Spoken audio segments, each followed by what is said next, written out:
Estudos em Romanos, capítulo 9. A lei e a graça. Romanos 5, 10 e 11. Abre aspas. Porque sendo inimigos, fomos reconciliados com Deus pela morte de seu Filho, muito mais, sendo reconciliados, seremos salvos pela sua vida. E não apenas isso, mas também nos alegramos em Deus por meio de nosso Senhor Jesus Cristo, por quem agora recebemos a expiação. Fecha aspas. O versículo 11 afirma um dos frutos que devem resultar do conhecimento de que somos salvos por sua vida.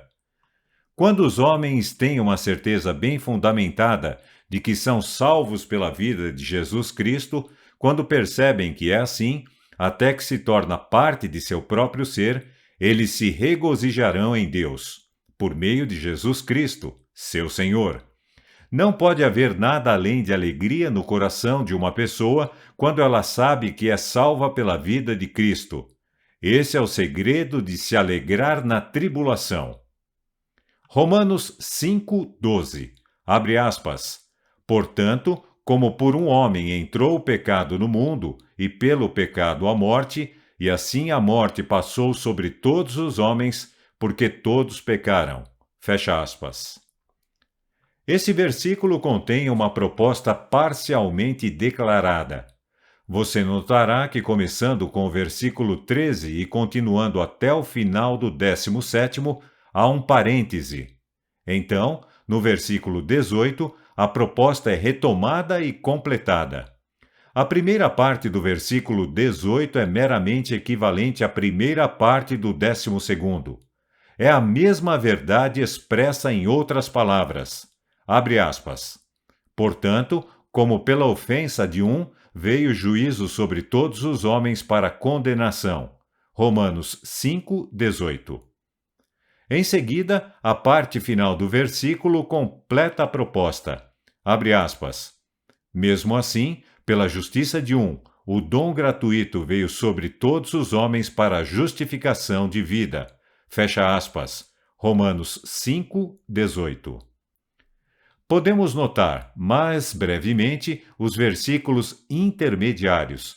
Eles contêm verdades ricas, mas o tempo disponível para esse assunto é tão limitado que nossas observações devem ser limitadas aos pontos principais do capítulo. No versículo 14, temos referência ao reino da morte. Qual é o reino da morte? O que é essa passagem da morte para todos os homens? O apóstolo diz que a morte reinou de Adão a Moisés. Ele não quer dizer com isso que não reinou em qualquer outra época e que não reina atualmente. A parte do versículo que se refere a Adão e Moisés é uma parte de um grande argumento, que tem seu ponto de partida no capítulo 4. É uma parte de seu argumento sobre Abraão. O argumento, em poucas palavras, é que a entrada da lei não interferiu de forma alguma com a promessa a Abraão. Em Romanos 4, 13 e 14, é-nos dito que a promessa de que haveria de ser herdeiro do mundo não foi dada a Abraão ou sua descendência pela lei, mas pela justiça da fé. Pois que, se os que são da lei são herdeiros, a fé é nula e a promessa anulada. Nesses versículos, o apóstolo está provando de maneira prática que a lei não entra na justificação do homem de forma alguma, que a justificação é somente pela fé e não pelas obras. Porque a lei não entra na justificação do homem, porque a lei opera a ira. Se Abraão tivesse sido justificado pelas obras da lei, nada haveria a ser colocado em sua conta, exceto a ira, pois é tudo que a lei pode operar.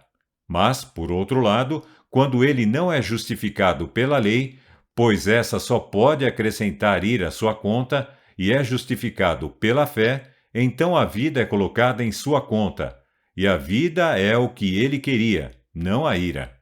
A vida é o que todos os homens desejam, não a ira. Quem busca ser justificado por suas obras colherá apenas ira.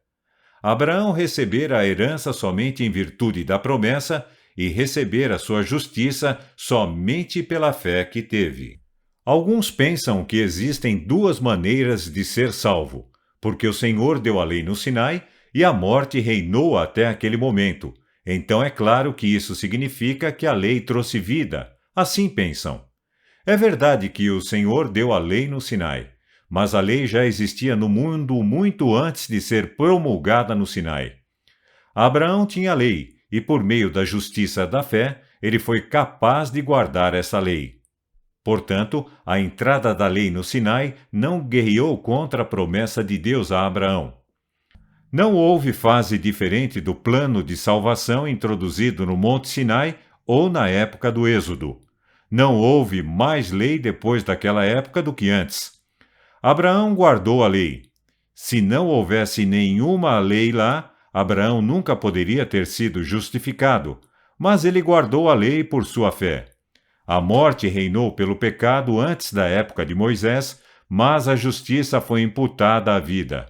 Isso mostra que a lei já estava toda lá, embora eles não a tivessem naquela forma escrita e aberta, da qual eles receberam depois.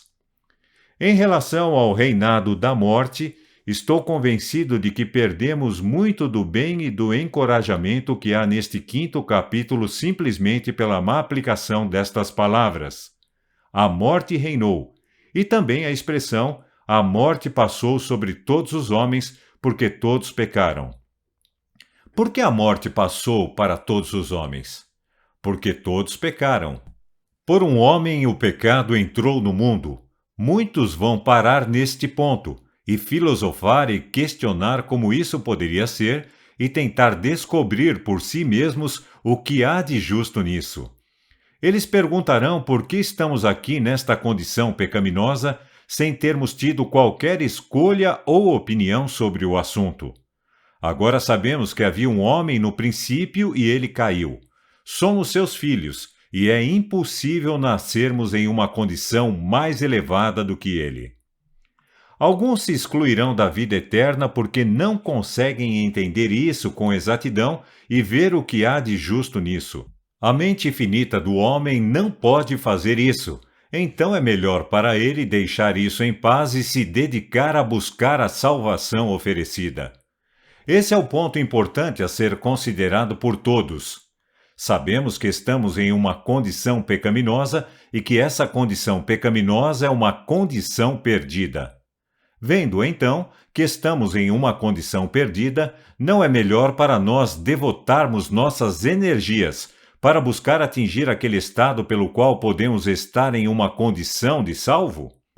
O que você pensaria de um homem se afogando no oceano, que quando alguém lhe joga uma corda, olha para ela e diz: "Eu sei que estou me afogando e que a única esperança que tenho está em pegar aquela corda, mas não vou segurá-la a menos que saiba que realmente foi minha culpa ter caído na água.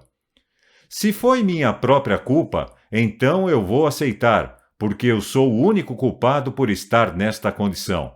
Mas se, por outro lado, alguém me empurrou para a água e eu não pude evitar, então não terei nada a ver com aquela corda." Esse homem seria considerado com falta de sabedoria. Então, reconhecendo que somos pecadores e perdidos, vamos nos agarrar à salvação que nos é oferecida. A morte reinou e passou a todos os homens. Romanos 5, 14 e 12. Os versículos 12 e 18 nos dizem o que é essa morte. Por que recebemos isso? Porque todos pecaram. O julgamento veio sobre todos. Para quê? Condenação. Estamos familiarizados com a morte. Vemos pessoas sendo colocadas em seus túmulos todos os dias. Mas é a isso que se refere a morte? Homens bons morrem, com apenas 2 exceções. Todos os homens bons que já viveram na terra morreram. Eles morreram sob condenação? Certamente não. Eles morreram porque são pecadores? Não. Se eles eram pecadores, eles não eram bons homens. Não houve nenhum homem neste mundo sobre o qual a sentença de morte não tenha sido aplicada, pois nunca houve um homem neste mundo que não fosse um pecador. E se ele se tornou um homem bom para andar com Deus como Enoque o fez, isso foi pela fé. Se dissermos que a morte que chega a todos os homens, bons e maus, velhos e jovens, é a execução do julgamento que veio sobre todos os homens para a condenação, então assumimos a posição de que não há esperança para ninguém que tenha morrido. Pois não existe algo como a provação após a morte, e, portanto, o homem que morre em pecado nunca poderá ser considerado justo. Se for dito que os bons não morrem porque estão em pecado, mas apenas por causa dos pecados anteriormente cometidos, a justiça de Deus é rejeitada e sua justiça imputada é negada. Pois quando Deus declara sua justiça sobre aquele que crê, esse homem permanece tão limpo como se nunca tivesse pecado e não pode receber a condenação como pecador, a menos que negue a fé.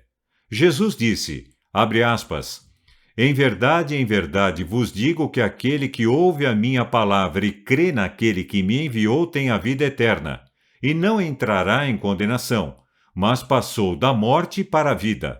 Fecha aspas. João 5, 24. Quando Adão foi colocado no jardim do Éden, o Senhor lhe disse, abre aspas, no dia em que dele comeres, certamente morrerás. Fecha aspas. Gênesis 2, 17. Isso não significa morrendo, morrerás, como diz a leitura marginal. Essa expressão não é hebraica nem inglesa. Significa exatamente o que diz, que no dia em que Adão comeu do fruto da árvore do conhecimento do bem e do mal, naquele dia ele morreu. No mesmo dia em que Adão comeu da fruta, ele caiu, e a sentença de morte foi decretada sobre ele, e ele era um homem morto. A sentença não foi executada naquele momento, e por falar nisso, sabemos que Adão era um homem bom e que a sentença nunca foi executada contra ele. Cristo morreu por ele, mas ele estava na mesma condição. Depois de ter comido do fruto da árvore em que Faraó estava, depois que o primogênito de todos os egípcios havia sido morto, quando ele se levantou à noite e disse, abre aspas, somos todos homens mortos, fecha aspas. Êxodo 12, 33. Quando a sentença é proferida sobre um assassino, ele é, para todos os efeitos, um homem morto. Mas foi mais do que isso no caso de Adão. Ele estava morto e o Filho de Deus o faria viver. Era apenas uma questão de tempo até que ele fosse eliminado da existência. Mas Cristo vem para dar ao homem uma provação e para levantá-lo. Tudo o que Cristo tem para dar ao homem se resume em uma palavra: vida. Tudo está incluído nisso. Esse fato mostra que sem ele os homens não têm vida. Disse Cristo aos judeus incrédulos: não quereis vir a mim para terdes vida. João 5,40. Provavelmente eles responderam: não precisamos ir, porque já temos vida. Lemos em Ezequiel 13, 22, abre aspas, porque com mentiras entristecestes o coração dos justos, a quem eu não entristeci, e fortaleceu as mãos do ímpio, para que ele não se convertesse do seu mau caminho, prometendo-lhe vida. Fecha aspas. Não há vida para o ímpio, eles não têm vida, eles estão mortos. Disse Cristo, quem não crê no Filho não verá a vida, mas a ira de Deus permanece sobre ele. João 3, 36. Cristo veio para dar vida aos mortos. Ele dá vida apenas para aqueles que conscienciosamente tomam posse dessa vida, que trazem a vida de Cristo para suas vidas, de modo que ela tome o lugar de suas vidas perdidas. Quem tem o Filho tem a vida, e quem não tem o Filho não tem a vida. Ele está morto. Então Adão morreu, e por causa disso, todo homem nascido neste mundo é um pecador, e a sentença de morte é proferida sobre ele. O julgamento passou sobre todos os homens para a condenação, e não há homem neste mundo que não esteja sob a condenação da morte.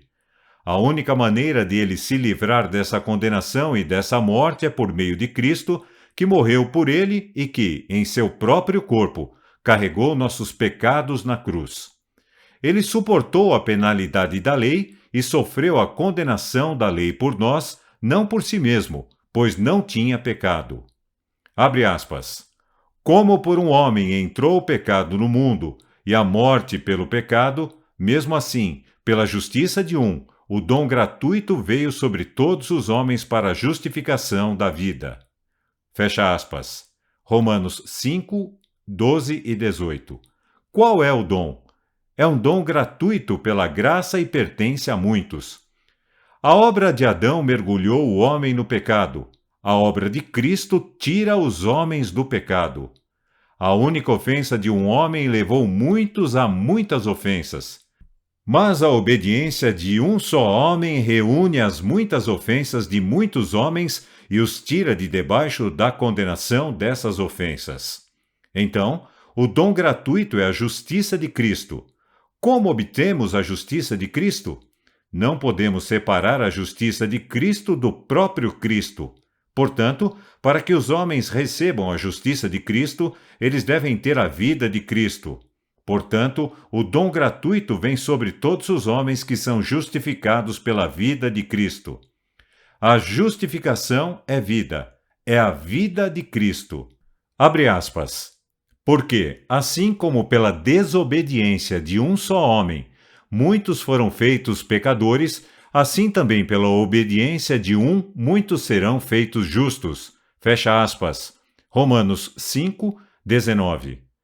Estas são afirmações simples e positivas. Nenhum bem pode vir ao homem questionando-as. Ele apenas colherá sequidão para sua alma.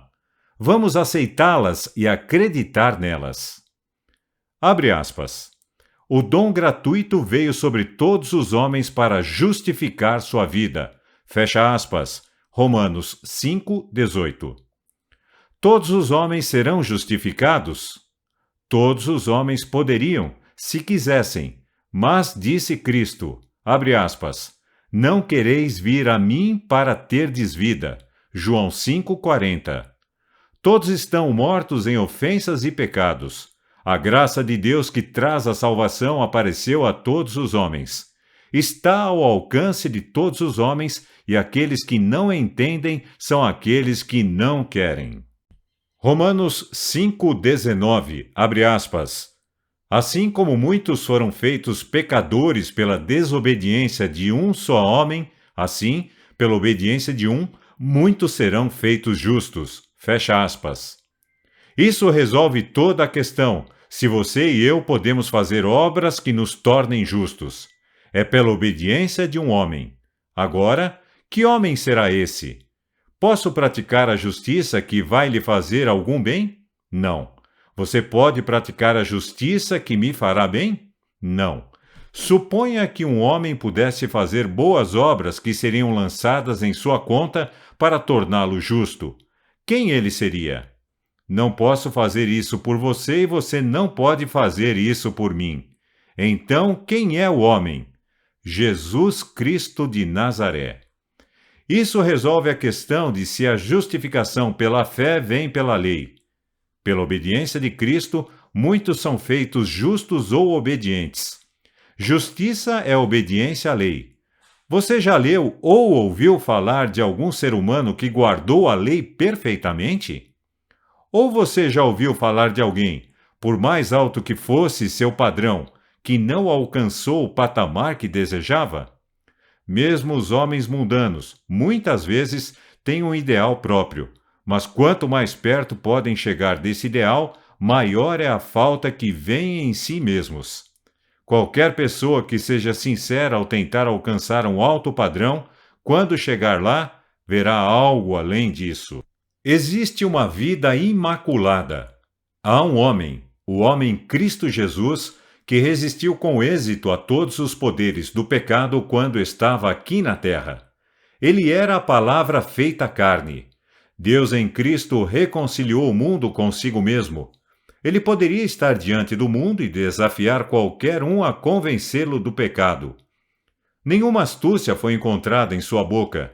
Ele era santo, inofensivo, imaculado, separado dos pecadores e feito mais alto que os céus. Hebreus 7:26. E por sua obediência muitos serão feitos justos.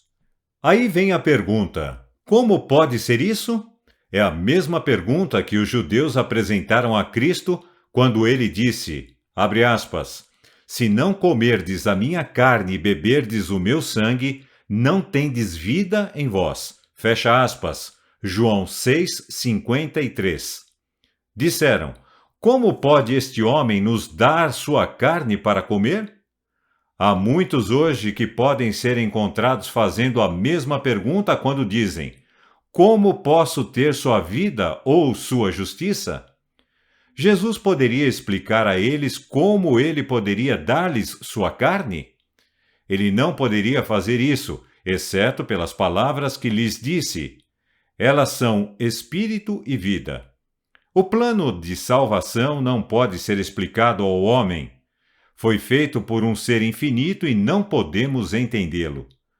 Quanto ao como isso ocorre, somos ignorantes. Por toda a eternidade, não entenderemos como isso foi feito. Só o poder infinito pode ou poderia fazer isso. Somente a sabedoria infinita pode entendê-lo. Se comermos a carne de Cristo e bebermos seu sangue, teremos a vida de Cristo. Se temos sua vida, temos uma vida justa. Sua obediência atua em nós e isso nos torna justos. Isso não deixa espaço para a declaração de que Cristo obedeceu por nós e que, portanto, podemos fazer o que quisermos e sua justiça nos será imputada da mesma forma. Sua obediência deve se manifestar em nós dia a dia. Não é nossa obediência, mas a obediência de Cristo operando em nós. Por meio dessas promessas extremamente grandiosas e preciosas, introduzimos a vida divina em nós. A vida que vivemos é a vida do Filho de Deus. Ele morreu por nós e nos amou com um amor que não podemos compreender. A justiça que temos é dele. Obrigado a Deus por esse dom inexplicável. Ele nos permite obter todos os benefícios dessa obediência porque mostramos nosso desejo intenso de obediência. É por isso que ele a dá a nós. Quando você for a Deus, leve estas escrituras em seus lábios. Romanos 5:10. Seremos salvos pela sua vida. E Romanos 5:19. Pela obediência de um, muitos serão feitos justos. Leve-as a Deus em oração. Elas são verdadeiras, pois o próprio Senhor disse isso. Como essas bênçãos podem ser obtidas? Pela fé. Aceite pela fé e serão suas, e ninguém poderá tirá-las de você. Então você as terá, embora não entenda como isso pode ser feito. Quando você tem isso, você tem vida. Que vida? A vida divina. Então, quando você chegar no momento da tentação, o momento em que você geralmente cai, você pode dizer a Satanás que ele não tem poder para fazer você cair nessa tentação, pois não é você, mas Cristo que habita em você. Nunca houve um momento na vida de qualquer homem em que ele mesmo tivesse poder para resistir à tentação. Não conseguimos fazer isso. Isso prova que devemos ter uma vida diferente de nossa vida natural para resistir ao pecado. Deve ser uma vida que o pecado nunca tocou e nunca poderá tocar. Repita as palavras gloriosas constantemente. Abre aspas. A vida dele é minha. Não posso ser tocado pelo pecado. Sua força é minha força. Sua obediência é minha obediência. E sua vida é minha vida. Foi uma vida sem pecado, e pela fé eu a tenho. Eu me apego a ela porque é minha, e o pecado não pode tocá-la. Fecha aspas. Essa é a única maneira de resistir ao pecado, e sempre será bem-sucedida. Romanos 5, 20 e 21, abre aspas. Além disso, veio a lei para que a transgressão abundasse.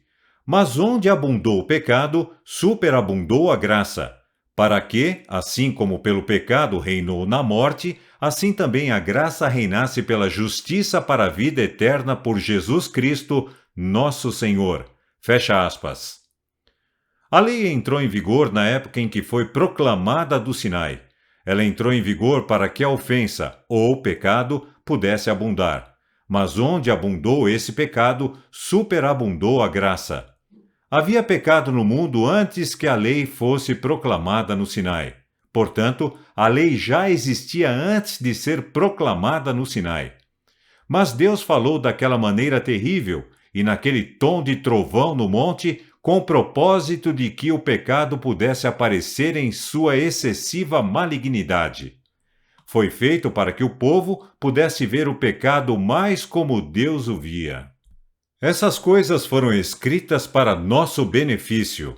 Ao falar dessa lei em tons de trovão, como uma cena tão solene de grandeza ao seu redor, deve ter o mesmo efeito sobre nós que teve sobre os filhos de Israel.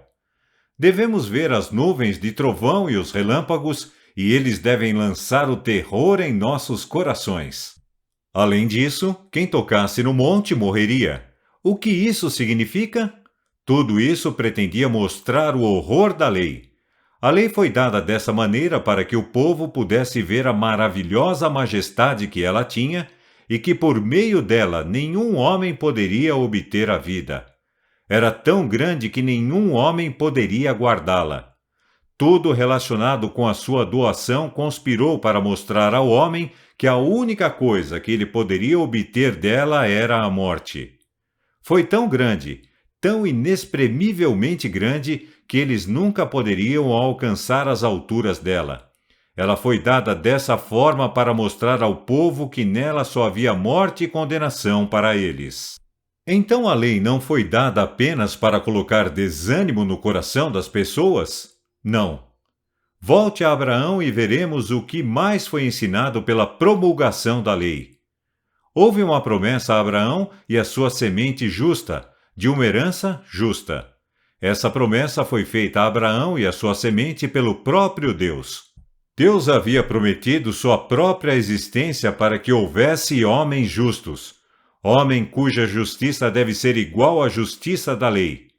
Mas aqui estava a lei em uma majestade tão terrível que não poderia haver justiça por meio dela. Ela deveria ser o único padrão. Agora, junte dois fatores.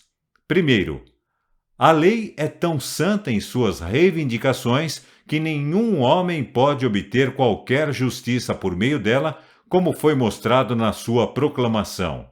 E 2. Mas Deus jurou que deveria haver homens que teriam toda a justiça que a lei exige. Portanto, a própria proclamação da lei serviu para mostrar ao povo que deveria haver e havia outra maneira de obter essa mesma justiça. Portanto, ao dar a lei, ele estava pregando o evangelho em tons de trovão. Justiça e paz habitam juntas em plenitude e em Cristo. Então, nele está a vida. A condenação está na lei, mas a lei está em Cristo, e em Cristo está também a vida. Em Cristo, obtemos a justiça da lei por sua vida. A voz que declarou a lei do Sinai era a voz de Cristo, a voz daquele mesmo que tem esta justiça para conceder. Agora veja a força das palavras de Moisés em Deuteronômio 33, 2 e 3. Abre aspas. E ele disse: O Senhor veio do Sinai e de Seir se levantou até eles.